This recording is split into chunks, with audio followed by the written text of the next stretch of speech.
Mummy என்ன இன்னைக்கு special? இன்னைக்கு வந்து மீனும் பிரானுங்க.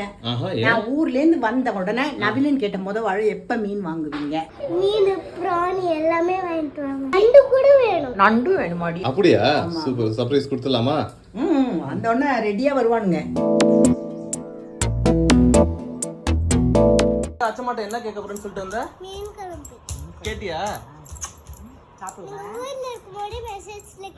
மெசேஜ்ல கேட்டேன், நேரா கேட்டேன், அச்சம்மா வந்த உடனே கேட்டேன், நேத்து கூட கேட்டேன். நானும் உனக்கு இன்னைக்கு சர்ப்ரைஸ் உனக்கு ஒன்று வச்சிருக்கேன்னு சொல்லி தான் நான் ஸ்கூலுக்கு சாப்பிடலாமா? இது போதும் எனக்கு, இது போதும்.